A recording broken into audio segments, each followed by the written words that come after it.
Tzedek is strict judgment. And what you get what you deserve, and everyone is very strict and harsh and difficult, and there's no leeway, there's no room for compassion. There's no rachamim in the deen, so it's called tzedek. Like it says in Patach Le'u tzedek malchuta kadisha, but it's not complete. We have to change the tzedek. Rabbeinu says to tzedakah. So up to this point, we have what's called the kavod. That the kavod comes to or chas v'shalom take away a nefesh, take back a nefesh, because the root of the nefesh is kavod, or to give a new nefesh. But then Rabbeinu says the condition though is that the kavod should have a panim, should have a face, a countenance. And what is this panim? So we saw in the Shir Motzei Shabbat on the Likutey Moharan, Rav Nosson explains, this panim is like a protection, a shmirah, that the nefesh should be given in the right address and the proper thing should be done, which is to give a nefesh and not to take away a nefesh. This basically is the picture. And what is this panim? So Rav Nosson explains a lot of the idea of the panim. The main thing of the panim is what's coming up at the end of the lesson. While respecting a zaken sheshachach talmudo, the panim refer to or pnei hador, the tzaddikim, or chas v'shalom, the azeh panim. It depends how we emphasize the panim. Do we give the proper kavod to the pnei hador, the tzaddikim, or do we give it to the opposite? And that's dependent on, he says, pigam of tavat achila. That if a person has tavat achila, so his vision is distorted, and who is the real tzaddik, he sees as a mishugun chas v'shalom, and the false leaders, they have all the kavod and everything. And we said that the main, like Avram Bar Nachman used to say, the main sakana in the world of azeh panim, false leaders, is the person himself. The person says, I shouldn't go to this tzaddik, shouldn't travel to him, I'm better than him, I don't need him, chas v'shalom. The main damage is when the person has his own azut panim, and we brought the example of Naval the Carmelite, and David HaMelech, that then Rabbeinu brings this pasuk coming up with what Abigail said to David Melech, that your enemies, yikale'ena betoch kaf hakel. It's coming up in this lesson, that she prays, she told David Melech, may all your enemies be bound in kaf hakel, the sling, which Rabbeinu is going to connect to twisted hair, kaltenis in Yiddish, coming up, we're going to see that. But Naval said, who is he? I deserve all the kavod. Who's David? He's just a servant, his slave, chas v'shalom. So that's an example, that Naval made a suda in honor of himself, that he made a lot of profit by doing the gezizat of the tzemmer, shearing the wool from tons of flock that he had, tons of sheep that he had, and he made a suda in honor of himself that he got so much money. And David the Melech was requesting of Naval money to make a suda for Rosh Hashanah, for Yom Tov. So here's a pigam of tavat achila that comes out clearly in this area. So now, just to go back, you have the kavod and the panim on the kavod, and then the nefesh, which is inside the kavod, like a mother, like a pregnant woman, she has the embryo inside, and the nefesh is inside, and the kavod is the woman. She's called Em Kol Chaim. With all this, there's a bit of a remez, a hint to a story that is revolving around this Torah. This Torah Rabbeinu revealed in 1807 on Shavuot in Breslov. What was the story around this Torah? Rabbeinu was in Breslov because his wife, who was dying, she was sick with tuberculosis, she was dying, her name was Sasha. She wanted to get medical treatment in Breslov. Rabbeinu, before this, he was in Brody, and he sent, or Ostrog, I forgot already. It's or Ostrog or Brody. I have to remember. It's hard to remember which place it was exactly. I have a feeling it was Brody. He was in Brody, and he wanted to send us one of his talmidim to bring his wife all the way from Breslov. This is talking about maybe back then 2-3 weeks journey by horse and wagon. It was a long trip all the way from Breslov to go all the way to Ostrog or Brody, this area, which is called Rysin. It's the Prussia today. It's in between the Ukraine and Lithuania and Poland. It's that area, it's north. It's the border, the northern border of the Ukraine towards Poland and towards Lithuania. It's far. And Rabbeinu wanted his wife to get treatment from the tzaddik, Dr. Gordon. Dr. Gordon was a Baal Tshuva, and he was one of the students of the Magid of Mizrich, believe it or not. And he was a doctor. He learned medicine before he did Tshuva, and he became a Baal Tshuva, and he became one of the top students of the Magid of Mizrich. And Rabbi Nachman wanted his wife to get treatment from Dr. Gordon. So he brought her, again, or Brody or Ostrog. And she refused. She said, I want to go get treatment in Breslov. And Rav Nosson records this story about this in Likutey Moharan and also in Yemei Moranat. He brings down the reason that she had family there in Breslov. And also she wanted a doctor who was like, in a way, had connections with her family. She wanted to get the family's consultation to a doctor that they knew.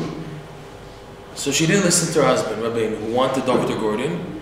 So then she went to Breslov and she died. She died Erev Shavuot. This took place. They came to Breslov. It was such a balagan. They came to Breslov a week before Pesach. Can you imagine? Rabbi Nachman entering, there's nothing. Pesach, everyone's cleaning and everything. They had to find the dira, they had to clean it for Pesach a week before, less than a week before Pesach. And then he writes, Rav Nosson, it was such a balagan. Everything was upside down. For Rabbeinu, he's a tzaddik. He needs things to be done properly, like a tzaddik has everything done. And he has a shamash and everything was upside down because of the cleaning and the mess, and his wife is sick also on top of that, and she wants to come to Breslov. So everything was upside down, and she started her treatment there until at the eve of Shavuot, where she passed away. And Rabbeinu was very broken. He said he was very broken, but he was standing by her when she passed away, when she let out her last breath, and he was concentrating all types of Kabbalistic kavanot and yichudim to help rectify her soul when she departed. And it was hard for him. Rav Nosson writes, it was very difficult losing his wife like that. Afterwards, Rabbeinu said, if I would have known the greatness of a man's first wife, I would have told her, I would have davened, live, suffer but live. In other words, the main thing is that you should be alive. That's a deep statement. What does that mean, suffer but live? But he pointed out that a man's first wife is something very precious, and one must do very much a lot not to lose that first wife. So now, this is the story, one of the stories that revolves around this Torah, and in a way, there's something here. There's a type of connection. Rabbeinu, what would have happened if Sasha would have listened to her husband, if she would have agreed to receive treatment from Dr. Gordon, or Ostrog or Brody? אתם זוכרים? רבנו הוא ביקש, הוא שהביא את אשתו לברודי או אוסטרוג כדי לקבל טיפול מדוקטור גורדון. זה היה ברודי או אוסטרוג? אתה זוכר? אתה לא זוכר גם כן. Anyone remember? No? Okay. I have to look it up. צריך עיון. Because יש נפקא מינה in the meaning of the word Brody and Ostrog. I had a chidush there, but we'll leave it on the side. So if now Rabbeinu's wife, if you want to take a look in the meantime while I'm explaining this chidush, Yemei Moranat, 1807. Tafkuf Zayin, Tafkuf Pei Zayin, Takpaz, Takpach. If now, what would have been maybe if Rabbeinu's wife would have listened to him, it could very well be that she would have lived. There's no proof that, if she would have listened to him, there's no indication first of all at this point. But in context of this Torah, where the panim is referring to the tzaddikim, and that the kavod has to have a panim, right? And the panim refer to the azei panim chas shalom, the brazen-faced false leaders, or the pnei hador, the true tzaddikim. And at the end of the Torah, Rabbi Nachman talks about giving kavod to zaken sheshachach talmudo, giving kavod to tzaddikim, giving kavod. If now Rabbeinu's wife would have respected Rabbi Nachman's wish and request to do treatment dafka in Brody or Ostrog, whatever. You found it? No, yeah. It's in Tzchadek Aleph. I have to find somewhere. No, I don't have time because we're being recorded. Fine, quickly. It's taking time here. Taksach. Some here.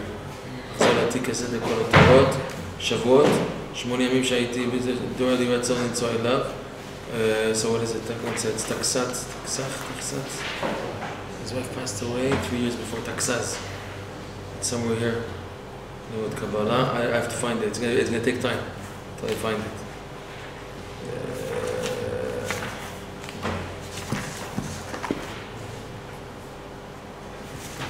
לכרוך,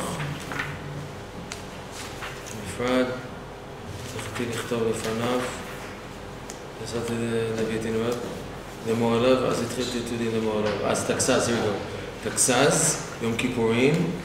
Here we go, Yom Kippur Nasati the Mo'alav. He goes into all the story. Sukkot, okay. Shabbos Chanukah, 1 second, let's get there. Mikveh, B'Shem HaZman, Shabbat Shira, 1 second.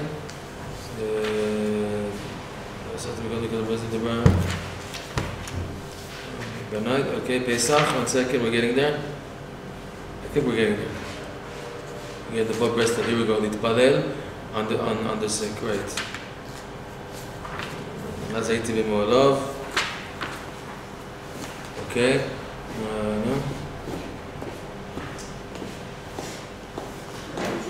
Nimerov, Moharan. I guess I need to have the one who's behind. 1 second. Okay. Here it is, alright. Okay. It's in the Shema, this is the death. Avrugam al Shan Shishtomim. He just talks about, no, I think it's not here. Zaslav. I don't know if it's Brody or Ostrog. I don't know. I don't see it here. He talks, it's Rav Nosson talking about his journey to be with Rabbeinu. And Yemei Morna, it talks about his Tultulim and everything. And it doesn't bring the whole where Rabbeinu was before him. I have to find it's a researcher. Okay, so I don't know where it is. Yeah, here it is. Ostrog. Okay, here it is. Dr. Gordon. Here it is. Need the Kilat Kodesh Ostrog. Okay, so it's Ostrog. Dr. Gordon. Okay. Alright.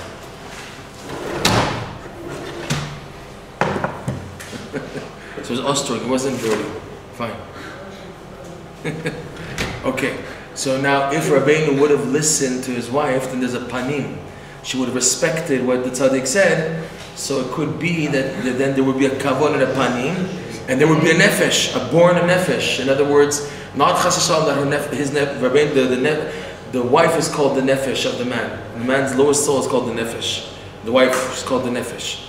So he wouldn't have lost his nefesh if she would have respected. If there was a panim on the kavod that she gave the proper respect to what he wanted, it could very well be that she wouldn't have passed away and she would have lived. It wouldn't be for detrimental. It would have been something positive, right?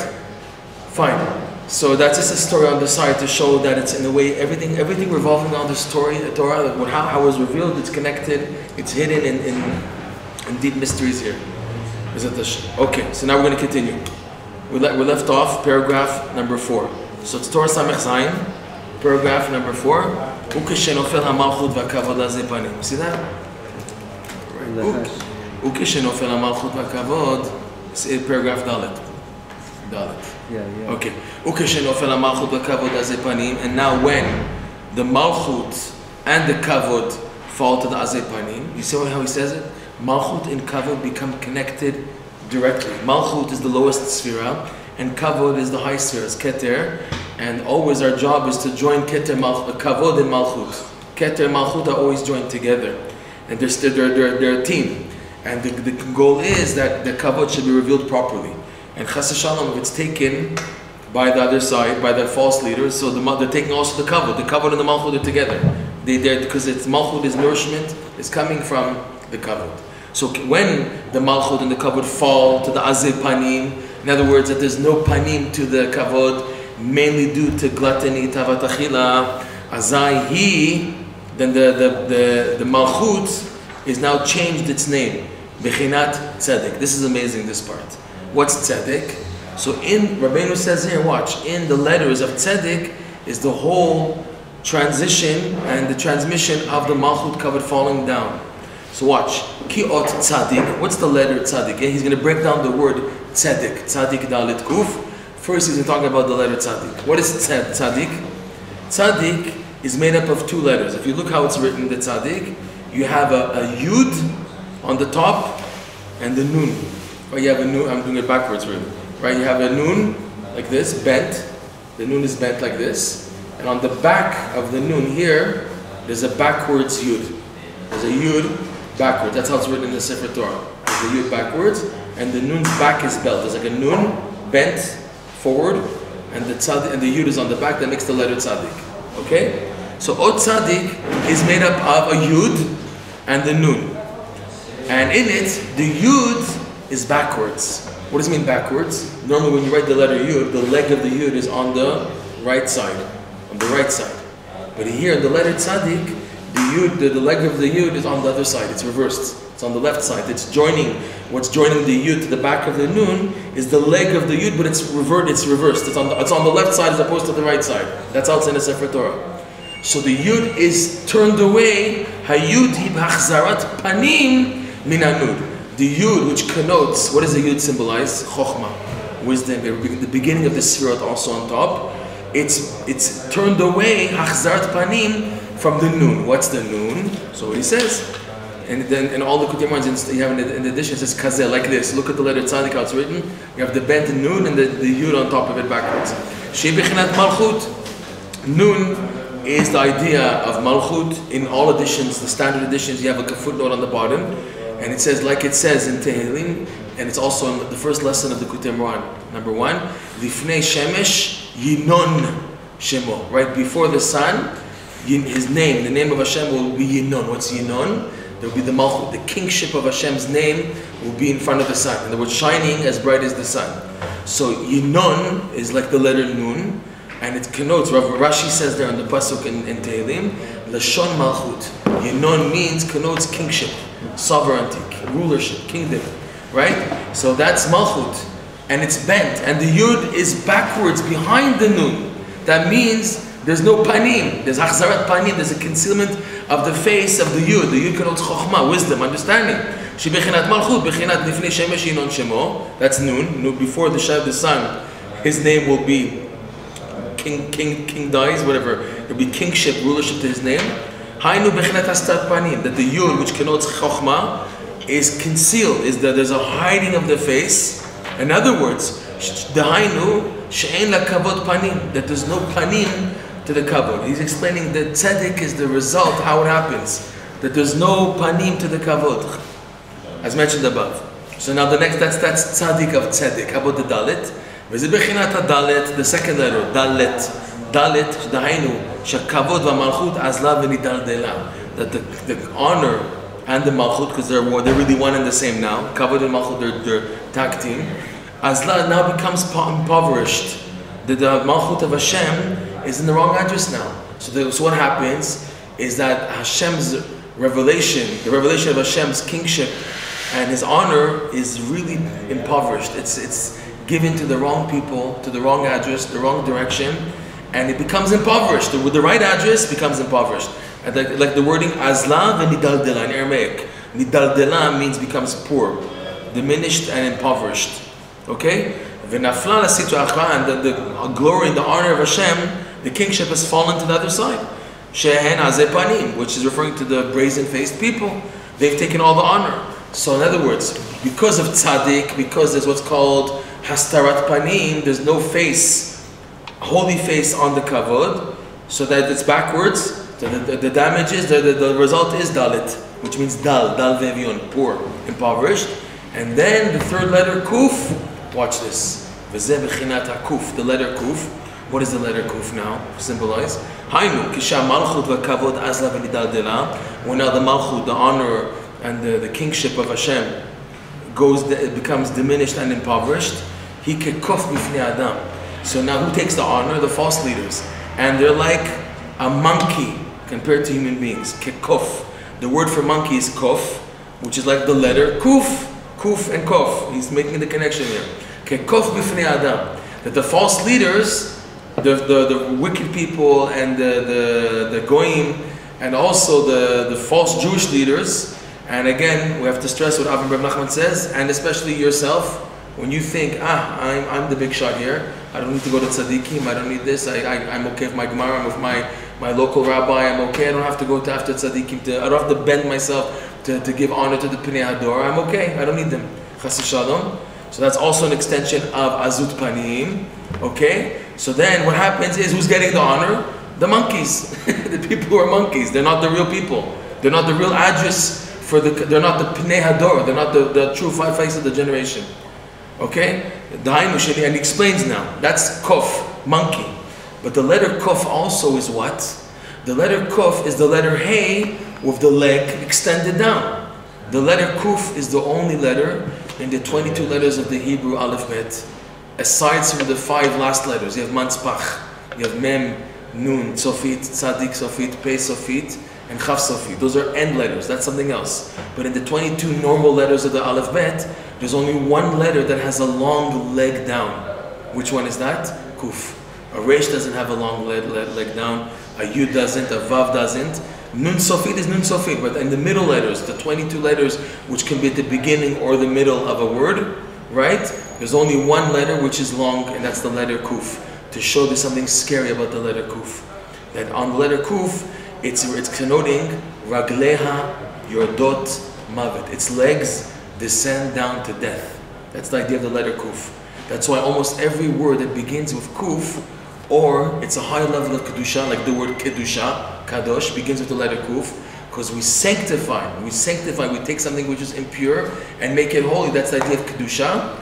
But also it connotes people who are on the opposite side, like Korach is Kuf. He was a big machloket against the Kavod. He was against Moshe Rabbeinu. He wanted the Kavod for himself, for example.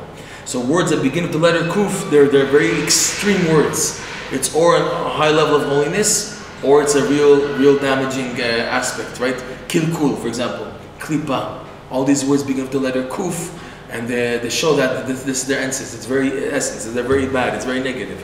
Okay, but really the letter Kuf was the letter Hey, with the letter of the Hey extended downwards. The letter Kuf was made with the letter Hey being transformed into it. The leg of the letter Hey, right? The letter Hey has a small leg, the left leg, right? Became extended downwards, like it says in Mishlei, and her legs go down to death. Raglea, it's feminine here, if you noticed. Her legs go down to death. Again, an indication of the idea of the kavod being feminine, of Chava and death. And this is also an indication of Rabbeinu's wife, if you want to say that she was lost, she passed away. That her legs, when there's tzedek, this causes death. Raglea yordot mavet. Her legs descend down to death, and as a result of this, v'yonkim mimena, the evil side, which is the false leaders, yonkim mimena, they gain nourishment from the malchut now, which went through the process at first tzaddik, and then dalit, and then kuf. So now what to do? So this is now Rabbeinu's spitz of the whole lesson, is this next, coming up, sorry, one second, let's finish this paragraph, and then coming up in Hey is now the main eitzah of this lesson, which is super duper powerful. Coming up. He's explaining now this, the damage caused. Because through the false leaders, the azei panim, the brazen-faced people who take the panim, the kavod for themselves. These are the false panim, they take it for themselves, the kavod. The glory and the kingship of Hashem, where it's supposed to be proper, fell amongst them. And then the malchut, which by the way is the lowest sphere, it corresponds to the feet anyways, but the legs descend into the realm of death. Raglea yordot mavet, her legs go down to death. And there's a question, you see, again, when learning the Likutey Moharan, you should ask questions. Why is it in the plural? We're talking about one leg, the leg of the letter Kuf. It's one leg. And the Pasuk says the Rabbeinu is bringing Ragleha, which means her feet, plural, more than one. It's a question to ask, because it's on the side. It's feminine. Ragleha, I can understand that it's feminine, because we're talking about Malchut, which is a feminine aspect. It's a feminine terminology of the Sphira. Kavod, he said earlier, corresponds to the beginning of the lesson, is Em Kol Chai. The mother of all living is Kavod. That's why when a person dies, his soul goes back to Kavod. It's the Shorsh, like the mother of all nature. The mother, the beginning of all living creatures is Em Kol Chai. It's feminine. The mother of all nature, of all existence. Fine. So that's a question on the side. Raglea, her legs. Where's the plural here? Your dot go down, descend into death. Dahainu. So he explains, what does this mean on a practical level? What's the damage here on a practical level? Shekiu malchut dikdusha. That now to establish malchut dikdusha, in order to establish holy kingship in this world, tzichin lekabel mehem. I need to get a permit.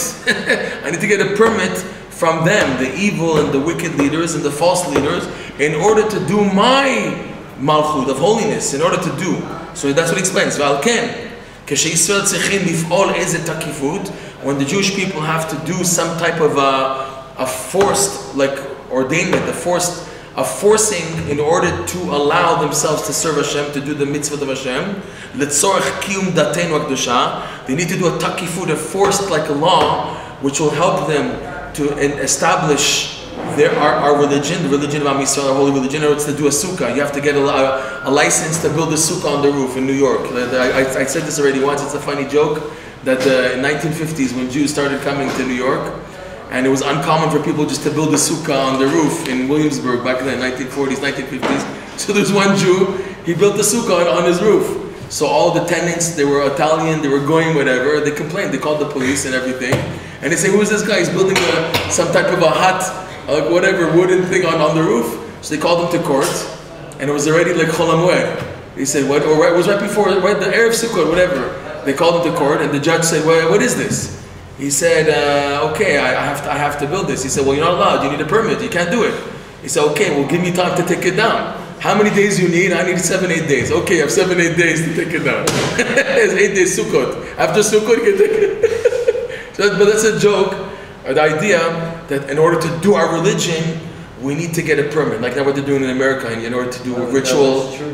What? It's a true story. They made a joke out of it because it's a true story. It's funny. Yeah. But now what they're doing in California, that you have to get a special permit, a license to do circumcision because it's not everyone. And now to get shechita, and then they're driving us crazy. All Jewish religious acts now, you need to get a permit from the goyim in order to serve Hashem. It's like here also. Here in Eretz Yisrael, it's a bit more difficult because the government are from us. They're from the Jewish people who are secular, and in the main, it's also against. So in other words, so it's even harder to get a fulfillment of what we want to do, our religion properly. In a way, it's harder now because it's a Jewish people and everything.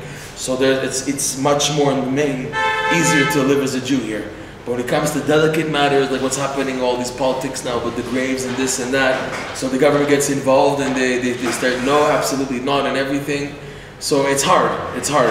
But this idea we see throughout the world until Mashiach comes. In Galut, in order for the Jews to get, to now allow their to serve Hashem according to Torah Halacha, you need to get the permission from the Malchut of the Goyim. In other words, the nations, the laws of the nations, the kingship, the governments and everything, the powers in Galut, all over. In Europe. What? That's what I'm saying. It's worse because they have a hatred. They have like an envy of one of them who's still serving Hashem, and he broke off. They feel guilty. They feel like that. It's like an inner battle inside. It's I'm not supposed to. If I'm supposed to do this, I should get someone else to. Right. Exactly. So that's what he's saying now. That this shows the damage of the Malchut, that we have to get permission from them. Just it reminds me of a story Rav Nosson brings down in his letters on the Mitzvah, that at the time that there was tremendous machloket against Breslov. So there was a case of a father whose son became close to Breslov, and this son, he was learning a lot of Torah.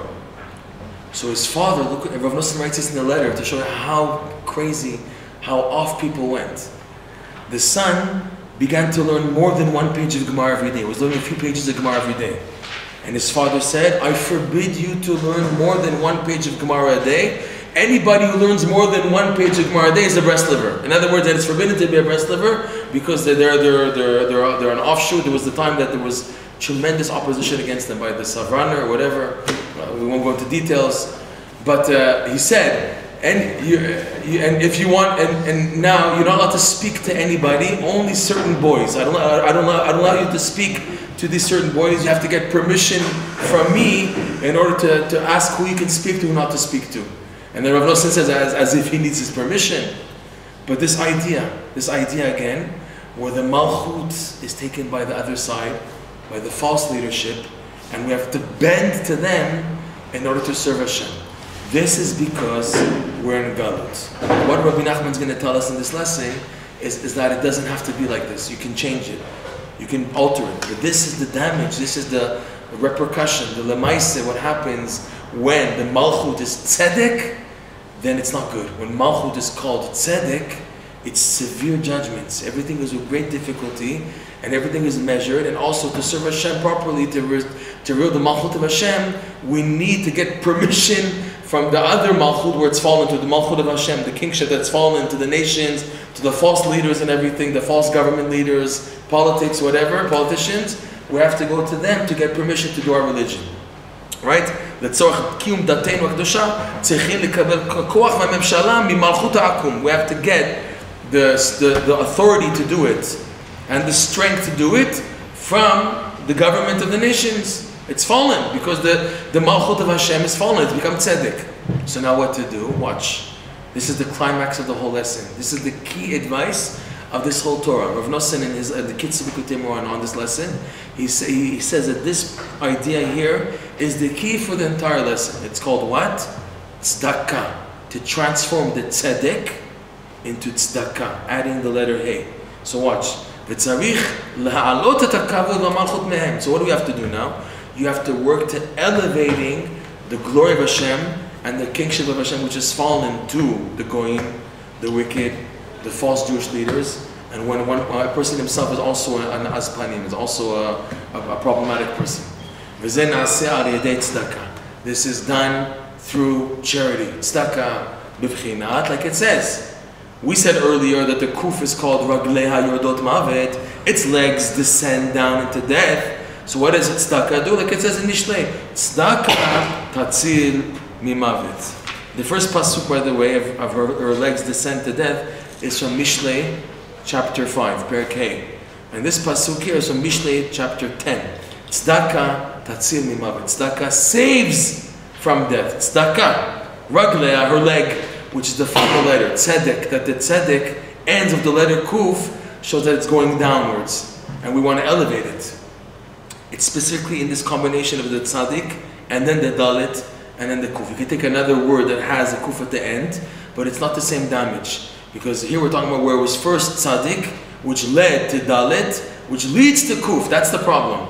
I have to get out of that. It's downwards. The nun is backwards, the yud is backwards from the nun, that's the tzaddik. The dalit is the poverty, impoverished. And then that leads to the kuf. That's a bad, it's not good, that's severe. So adding it that the kuf is no longer the last letter, but a hey, which means that we transform, we go back from kuf to hey. Watch. Tzedakah tatzil mimavet. Dahainu, shali de tzedakah, through the charity, ma'alinu matzilin ota, we elevate it and save it, the malchut of Hashem, which has fallen down to tzedek, mi bechinat raglei yordot mavet, from the aspect of her legs, they sound down to death. V'osin mi tzedek tzedakah. That's the emphasis. We transform and create from tzedek to make it tzedakah. So he just explains this point because this is really important. Ki tzedakah hi bechinat chamisha chasadim. What is tzedakah? Tzedakah corresponds to what's mentioned in the Kabbalah, the 5 kindnesses, the 5 benevolences, 5 goodnesses. It's a term in the Kabbalah. You have what's called chamisha gvurot and chamisha chasadim. This is illustrated in the hand. You have the right hand, which is chesed, and the left hand, which is gvura. Each hand has 5 fingers. So the right hand, which is kindness, has 5 fingers, corresponding to 5 types of chasadim, which Rabbeinu is going to explain what is the nature of these 5 chasadim, what do they correspond to. Don't give me just a Kabbalistic term and that's it. He explains it, Rabbi Nachman, what is the idea of 5 chasadim. There's also 5 gvurot, severities. But tzedakah involves 5 chasadim. So now you're jumping, Rabbeinu, you're jumping from the word tzedakah, which means charity, and you're going all the way to chesed, which is kindness. What's the connection here? You would think, it's obviously someone who does charity is out of kindness because he's doing chesed. So he explains it better. Watch. Tzedakah hi bechinat chesed. Tzedakah, giving charity, is the aspect of chesed. How do I know that? K'mo shamur rabbeinu zal, like the rabbi say in the Gemara, Masechet Sukkah, Daf Mem Tet, it says, Ein tzedakah mishtalemet ela lefi chesed sheba. The value of the tzedakah, in other words, the value is commensurate, is based on the amount of chesed into it. What is that? So the Gemara gives examples. You have 2 people who give tzedakah. You have one guy who waits for the poor people to knock on his door and then he gives them. And you have another person who goes to run after and find poor people to give to. Who has the greater tzedakah? So on this, the Gemara says that the more the chesed is inside the tzedakah, that gives it more value. In other words, there's tzedakah and there's tzedakah. There's endless levels of tzedakah. There's levels. So, and the levels are based on what? On how much chesed was infused in the mitzvah, the act of tzedakah that I did. So that means the chesed influences the level of the tzedakah. That's what he's saying now. So tzedakah is chesed, has within it chesed. That's why he says that tzedakah has what's called 5 chasadim. We're going to see what are these 5 chasadim. Watch. Ein tzedakah mishtalamet ela lefi chesed sheba shene'emar, like it says, ziru lachem b'tzedakah. He brings, the Rabbeinu brings as it, like lichora, a second proof. He just brought a proof from the Gemara, Masechet Sukkah, right? That the tzedakah is valued according to the level of chesed in it. That's already great. But no, Rabbeinu is not satisfied with that proof. He brings a second proof, like it says, ziru lachem b'tzedakah. Sow, like plant seeds for your sake, for your own sake, b'tzedakah, for charity. And then kitzru, the kitzor, you in other words, the crop rises, and then you're able to reap the crop according to the chesed. So the explanation of this pasuk is, when you plant tzedakah, the benefits you get out, the reward, what you kotzer, what you reap, with the food, the profit, what grows out of the tzedakah, is lefi, according to the chesed in the tzedakah. The question is, why is Rabbeinu bringing 2 proofs to the same idea? You just said the Gemara and Sukkah, that's it. Alright, stop. Then Rabbeinu says, no, he brings another proof of this pasuk here from Hosea, right? Chapter 10. Ziru lachem b'tzedakah v'kitzur lefi chased, right? You plant according to the charity, and then what you gain, the profit that you gain from it, it's plant for yourselves for charity. And now the kitzru, what you reap, what you cut, how long, how strong, how healthy, how good is the crop that grew from the planting and the sowing of the seeds, is according to lefi chased. That's a nicer proof. But Rabbeinu wanted to bring 2 proofs. I'm not going to answer because I don't know the answer. But this is a question to ask when you learn Likutey Moharan. Rabbeinu wants you to ask these questions. Why are you bringing 2 proofs? You brought 1 proof, so he has a kavanah, and he wants you to dig deep in this Gemara and this pasuk in Hosea. And by digging deep, you begin to understand that Rabbeinu is saying something else between the lines. He's trying to say an chidush, which he doesn't say openly. So we'll stop at this point, B'ezrat Hashem, and hopefully next week after Shavuot, we'll explain the idea of the number 5, B'ezrat Hashem, the number 5 chasadim in other words.